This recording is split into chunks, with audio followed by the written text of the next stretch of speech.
And what? We are live, Meredith.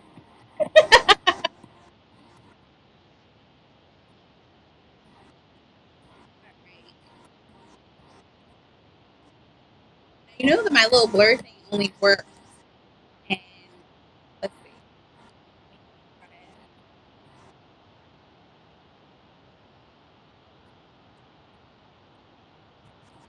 You know that my little blur thing only works.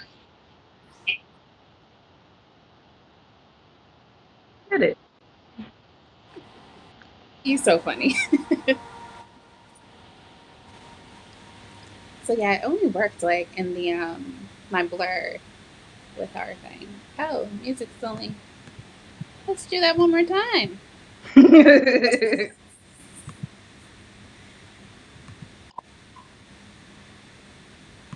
I gave us some love to get us started. Yes, I see. I see. How you doing, Angel? I am good. I'm good. How are you? Good. I like your necklace. I didn't even see that before. Thank you. It's Did you it's see a I have my AKA cup? I do. See, if I were at home in the home office, I'd have my AKA cup. I'm gonna share it to my page.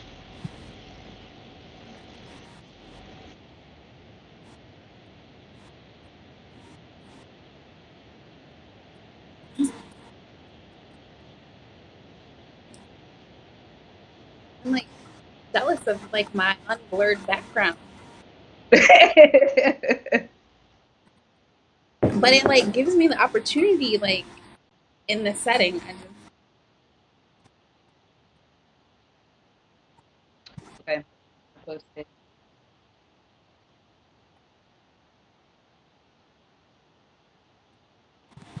You look so nice. thank you, beautiful. So do you. So you said you had like a recording this morning already? Yes, we did a. It was called Sisters for Fitness. Oh. So do you remember Stephanie? Oh, got a little India going on. Better than a little trap music right about now. Right. I was gonna say, could have gone a whole different direction. Could have got a call from the sponsors like,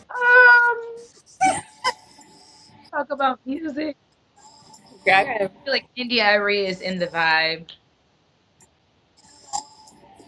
We have like a musical guest. We'll put yes. this on Facebook Live. I feel like that would be an amazing thing.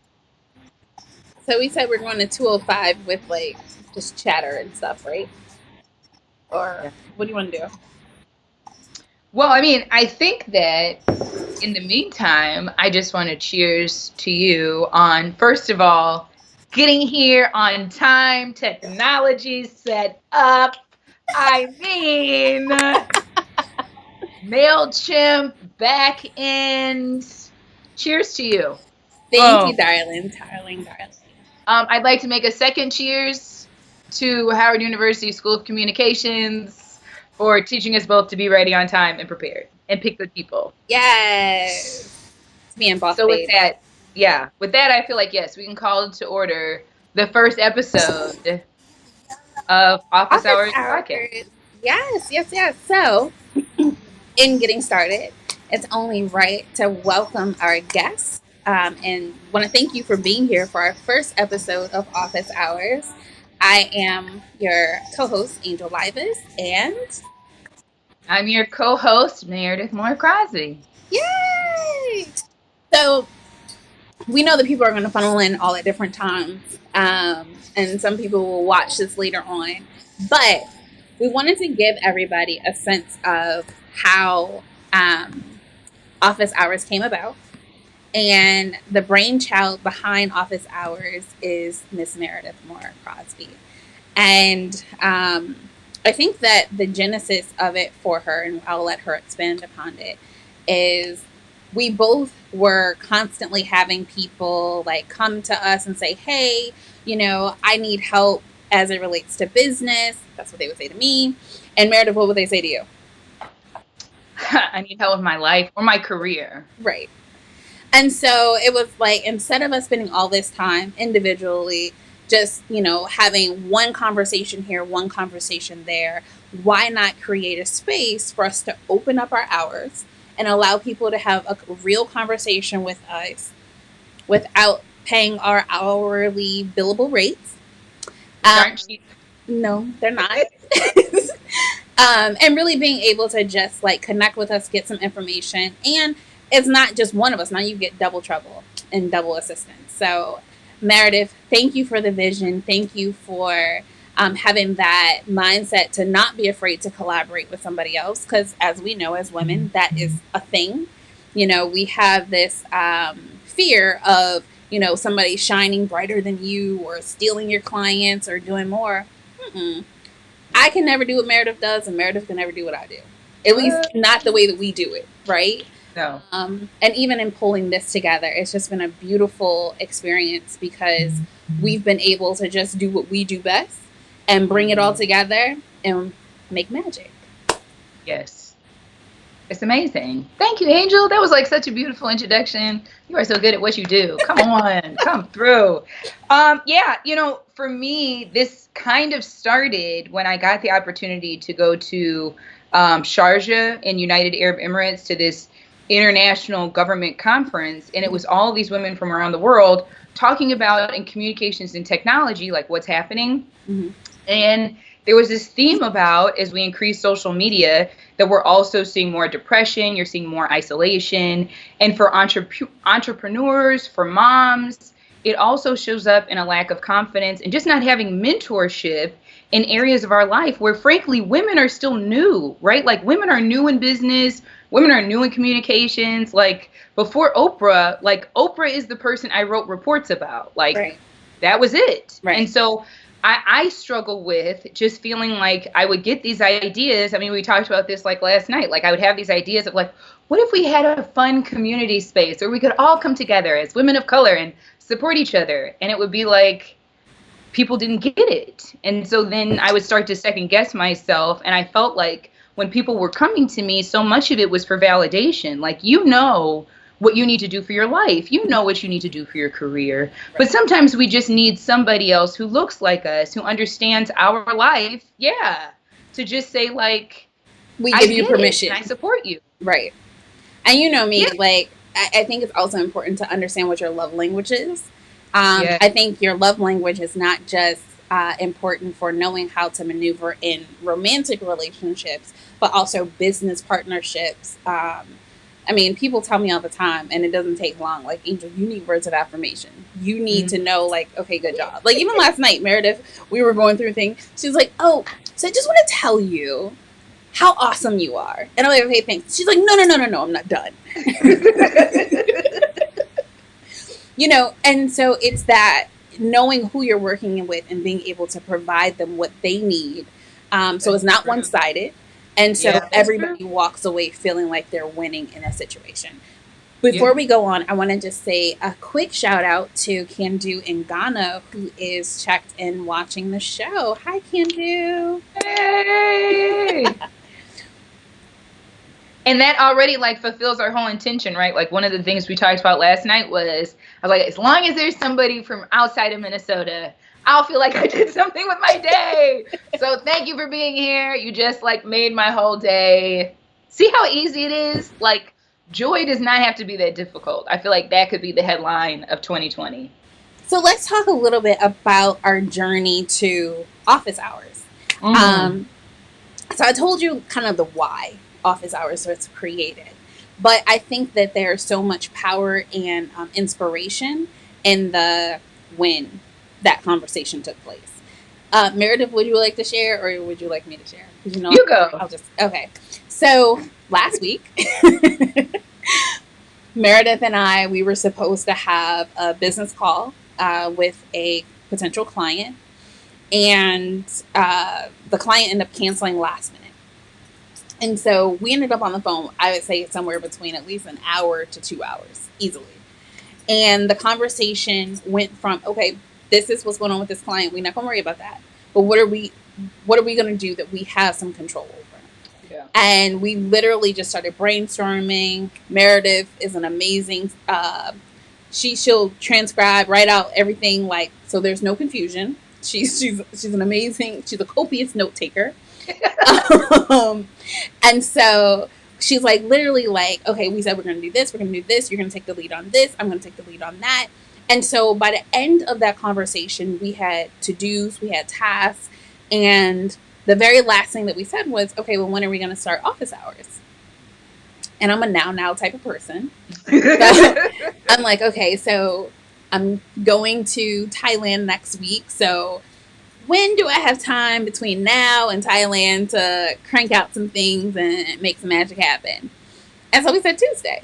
You know, it's not the top of the week because everybody knows Mondays can be difficult. But we didn't want it to get into like the weekend. I think the other thing that we were very cognizant of with a Tuesday is you actually have time to implement these things in your business or in your life before you even get to the weekend. And the beauty in all of this is that we didn't, you know, ponder over this for 6 months. We didn't ponder over this for even a year. It literally was less than a week. And we were like, this is what it's going to be. This is how it's going to happen. So all of the marketing that you saw got done in that amount of time, on top of everything else we had going on in our lives. So I say that to say is, if you believe in something and if you are opening up yourself to say, I want to be of service to others, there's no better time than right now. You just have to make the decision and go for it. What would you say, Meredith?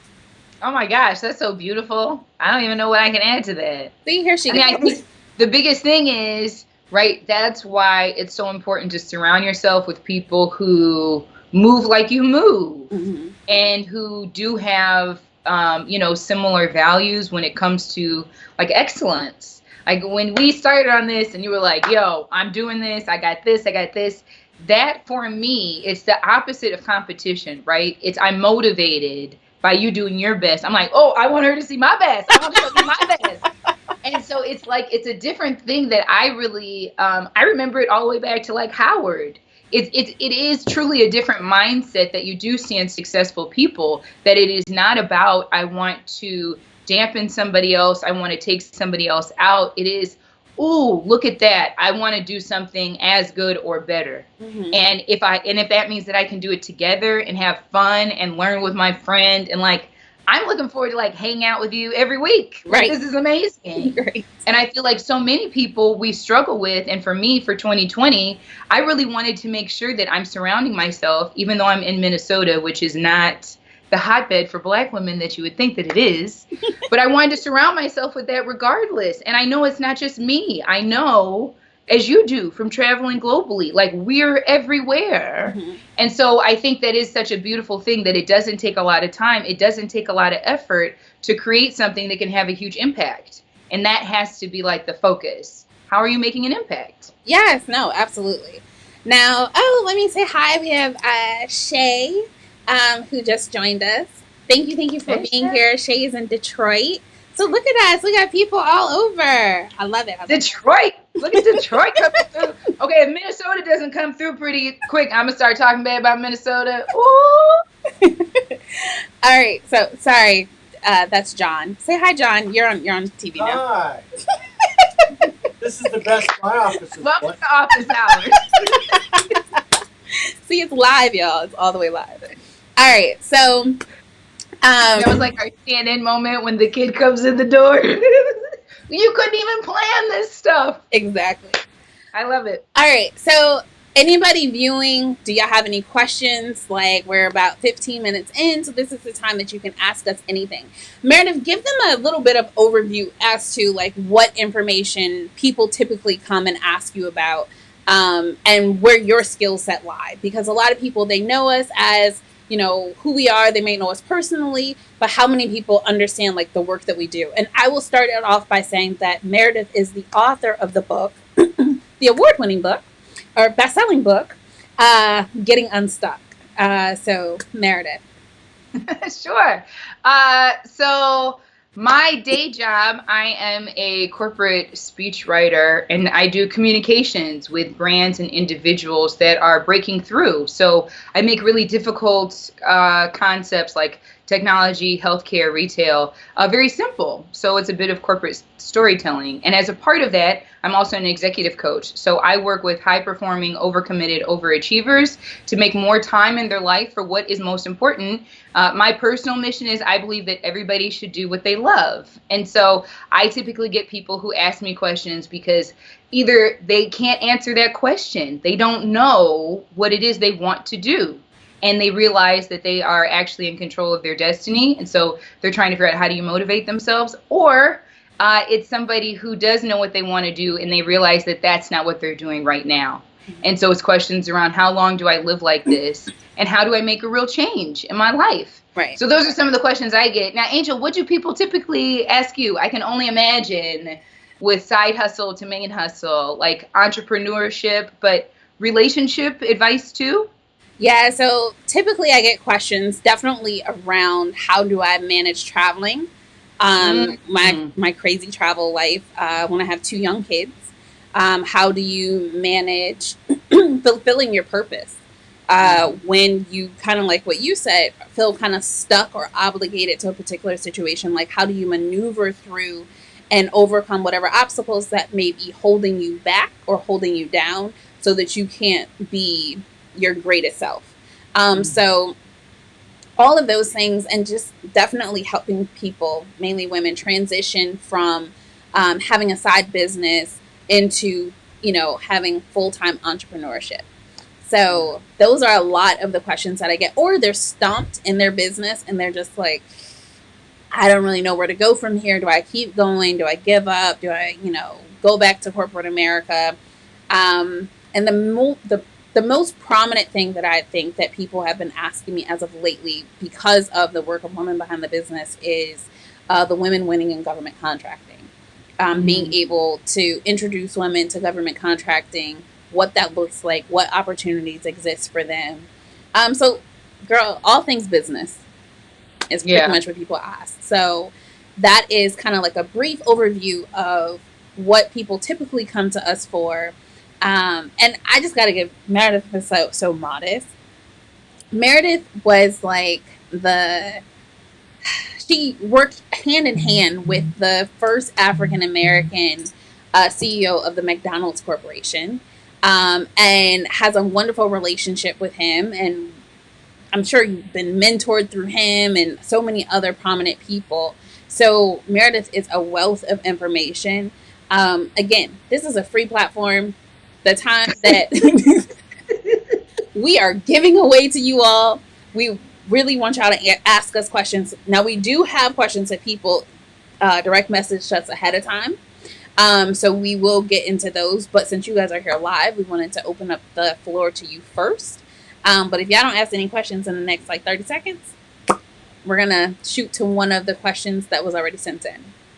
And I just want to make a plug. Well, the people who joined us live today are putting theirs in, but also you can email us at events@visibilitymatters.us, or you can hit either one of us on social media with your questions between now and next Tuesday. So even if you can't make the live show, you can put in your question and be able to get your answers. And that technology is brought to you by Angel Livas and the education at a historically Black college and university. If you guys haven't noticed, Meredith and I both went to, where did we go to school, Meredith? HU. You know.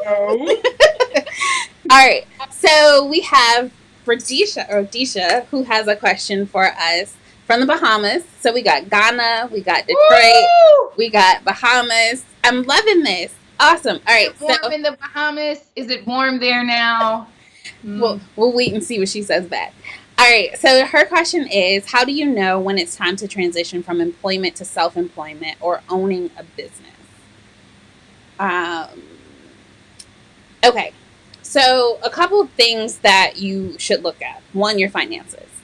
If it seems like you are starting to make more money in your side hustle or your self-employment or your business, whatever it is that you're doing on the side, then that's a telltale indicator that if you invested more time strictly focused on that, that you will generate more revenue.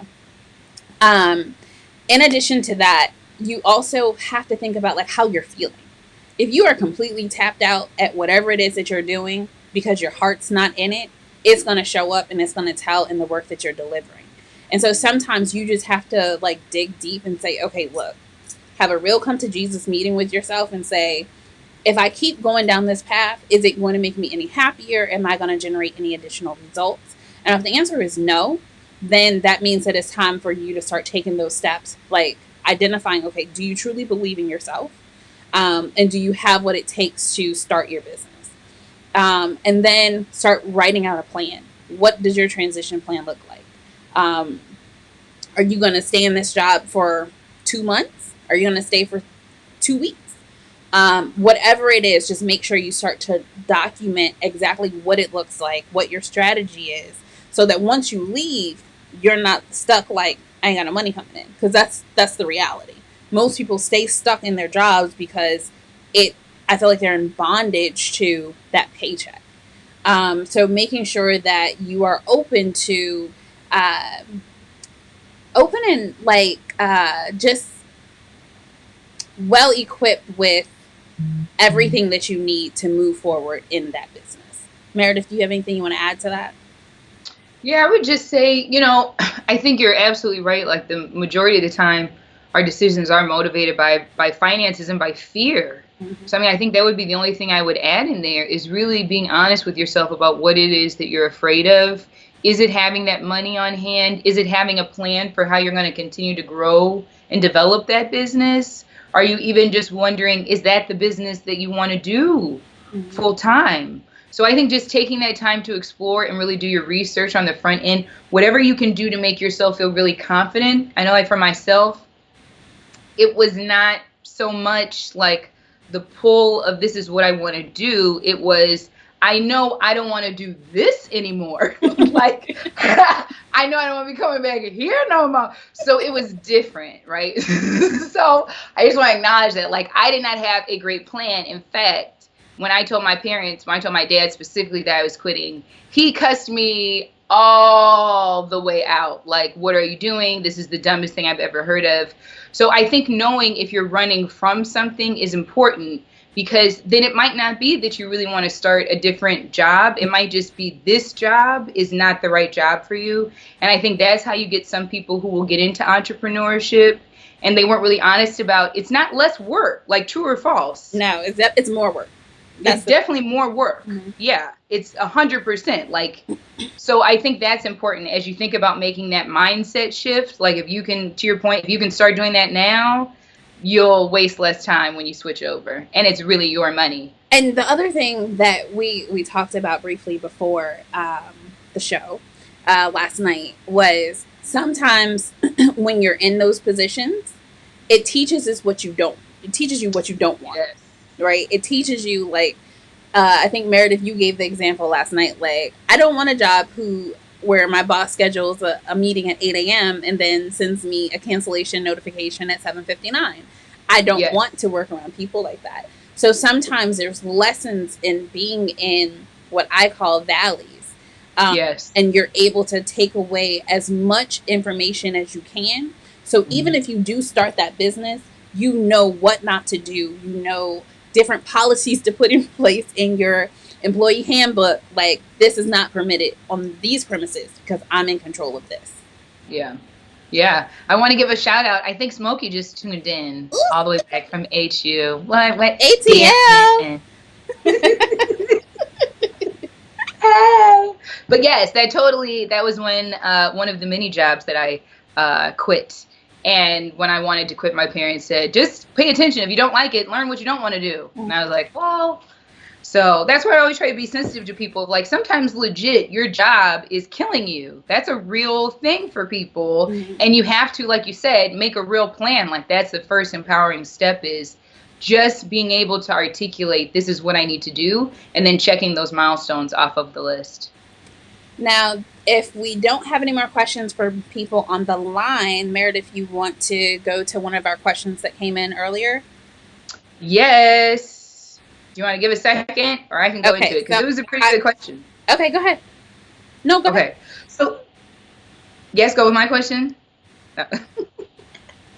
Okay, so the question was that this person has been an attorney and very successful as an attorney, but now just given the grind of the work to become partner, doesn't know that that's what she wants to do. So her question was, how do you make the pivot from what you've always done to, in this case, she wants to position herself in communications, which it sounds like it's something she's probably done, but it hasn't been in her job title. So what advice, Angel, as the master of like shifting from area to area? No? I mean, I think that I would just start. Again, like goes back to what we said earlier. Like, if you know that you have this passion in communication, and like you said, it's probably something you've been doing all along. I would start just charging people to see, like, okay, well, will you pay me for the work that I've been doing all along? Because most of the time people will, but we never say, I want to get paid for my services. Yeah. And so sometimes it's as simple as that step. Sure. Let me get some more. Girl, Siri started talking. She said, sure. Sometimes it's as simple as just saying, I know my worth in this area and I want to start being paid for that. I know this is more like, I don't know, like I have enough that I can say about it, but I feel like this is more your purview, Meredith. Like, because I'm just going to tell people, just go out there and do it. Like, if you know that this is what you want to do, and like we said, like, if you're doing it already, like, what are you waiting for? Are you waiting for me to give you permission that you can do it? Sure, you have my permission. Go do it. But, you know what? You just embodied why everybody needed a friend from Detroit. Because she was like, you need your permission? You got it. Now do it. But I do think that that is a thing, right, in life. There is that level of motivation where you need somebody to do that. I think sometimes what happens for people who've been in one job, particularly like attorneys, doctors, people who've done things since like education, you only can see yourself that way now, right? And that like has become so much of your identity that it's hard to separate out either not being an attorney or just looking at it differently. Mm-hmm. My sister is an attorney. She doesn't necessarily practice law, but for her to shift her mindset to seeing herself as valuable in other areas, it was like, well, look at all of the components of being an attorney. It's not just like reading torts. It's relationship management. Mm-hmm. It's business development. It's marketing. And so I think if people can really, what I would say if this was a client of mine is I would say to do a time audit and to look at what is it that you actually do in a week or in a month and think about what would you call that? Do some research like on LinkedIn and see, are those marketing meetings? Are they sales meetings? And then notice how you feel about them. If you're finding that they're like... But she says she wants to go into communications. Well, that's what I'm saying. If you're already, to your point, what she might find when you audit your time is that you already are doing communications. Mm-hmm. I'm already spending time writing and editing and reading, but I've just always associated that with being an attorney. Yeah. So if you can really break it down and see what you're doing, you can reframe it and rename it for yourself. And sometimes that's all we need, along with a friend who says, girl, you've been doing it. So I would say this, though, because I think where I thought you were going with this was, this is where I thought you were going, is that we have perceptions of what it means to have a certain title. And sometimes we're so attached to that title and the stature of that title that shifting to something that we might feel is less than makes us feel less than, you know, or not worthy enough of whatever it is that they may have been doing in the past. So how would you help somebody? Because I think that's more of a kind of like that believing in yourself and that, you know, you're not shifting. It's just your title shifting. So how would you help somebody overcome that fear of, I'm no longer an attorney, I'm a blogger? Well, I think a big part of it, right, is just acknowledging the fact that nobody cares. Like, what are we talking about? Nobody cares. Like you just said, like, I could care less what you call yourself. You have to like it. And I think it's not even so much thinking that something is less than. I don't know. That's a hard one because I was always like my dad. We always grew up with like your hands are not better than my hands. Mm. So it wasn't so much like something is worse. It's just this idea that different is bad. Mm. You know, like some people have less experience with change, whether that's changing your title, changing your company, changing your geography.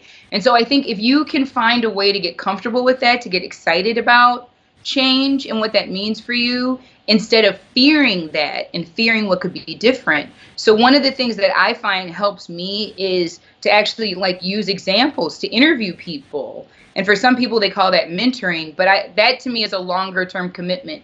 This is like informational interviews. Maybe you look up and see a couple of people who've made a pivot from being an attorney to being in communications and talk to them about how did they make that change? What did they find was useful? And just by knowing that you're not like the only unicorn in the world that's ever done that, you can start to feel like you have a tribe and that this is a normal evolution. Right. I think looking at it from instead of change as you just evolving and that's normal in life helps with some of the anxiety about feeling judged that you are going to do something different today than yesterday.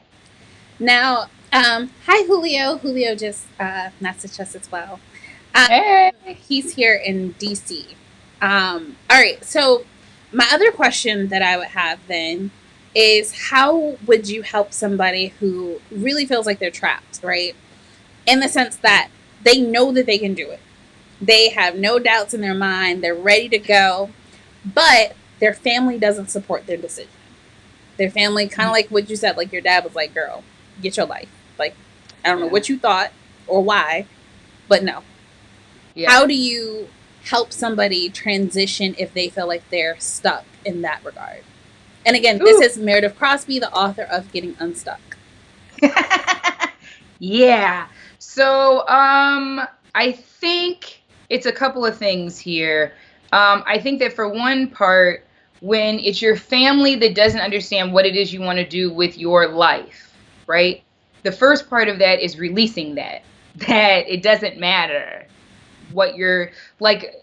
I can use a perfect example of when I started this business, even though my dad started it in 1973. When I started taking on clients in the present tense, he was like, this is illegal. Like the things you're saying you're going to do, this isn't real. You can't. It's not a real business. And you get a choice in life if you're going to live your life or if you're going to live an extension of your parents' life or your spouse's life or your school's life or your job's life. I mean, I remember being in some of my jobs and they would say, like, you have to drive this kind of a car. And I was like, do I? Like, I think I get a choice. And so for me, it was when I started to feel like my values were being pushed too far away from what they really were in order for me to advance at work or in order for me to even be happy at work. That for me is an indicator. Like if it's painful, if you at the end of the night are like crying on the phone every night and you're cussing people out and you're talking about what you're going to do when they come out of the bathroom stall, that's not good. You should leave. Like it's better to leave when it's funny. Right. Yeah. Than when you've really like done something that will harm your career. So I think the second part of that is getting somebody who's a friend who's outside of the situation who you can call. Like at my worst points, I had a friend who also was in a crappy job at another company, and we could at least call and be like, this is what these dummies did today. Like you have to find humor because it takes time to get unstuck. Unless like me, like you're just going to quit one day, which I did do. But I mean, a lot of people like to like give notice and stuff. So if you're going to stay there for a while, you have to find a way to make it fun, make it livable, and definitely not kill yourself while you're on the job. Is that helpful? Yes, no, absolutely. And just to add to that, I think that it's important to make sure that you are happy with you first. Like, yeah, first and foremost, because if you are walking around and you are just unhappy in whatever your situation is, whether it's just like on the job, and it could very well be that it has nothing to do with the job, but you just feel like this is not where I'm supposed to be. And if you feel like this isn't where you're supposed to be, then no matter what anybody else tells you, and you guys, I'm sure will hear me say this 1,000,001 times, no matter what anyone tells you, you know what feels right, and you know when you feel like you're not living up to your full potential. Yes. And nobody can tell you that you are. True. That's something that is within you that nobody can say, right? Yeah. And so if nobody can speak to it, you also have to understand that your vision is that is your own. Mm-hmm. And so everybody does not have the privilege nor the understanding of what your vision really is.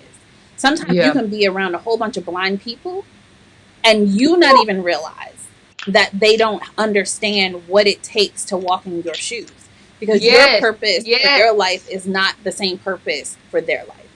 So can I add to that, Angel? Can I add to that? Yes. Because also I think the other thing, particularly if it's your parents or your grandparents, is that we have to forgive them that they can't even dream this big. Mm-hmm. Like when you think about our kids, my mom always has this thing about our kids dwell in the house of the future, a place we'll never even be able to visit. Like, so I think that there is some generational in this that, I mean, like, for our grandmothers to think that we're going to be on the internet talking to each other, and we got people from Ghana and Bahamas and Detroit all talking about how we're going to advance our careers. Like, this is some kind of crazy stuff. So I think owning that everybody is a visionary, mm-hmm. like at the very least, if everybody could take on that title, but I didn't want to interrupt you. I just wanted to enhance that, girl. That's all. That was my ad. You so silly. No, I mean, that's really it. Like, you know, I just want us to always be mindful that our journey is our journey. And at the end of the day, you got one life to live. And so if you left this earth today, would you feel like you were fulfilling what you truly and ultimately wanted to do? Were you walking purposefully? Were you being bold in your attempts to fulfill what you had this burning desire to do?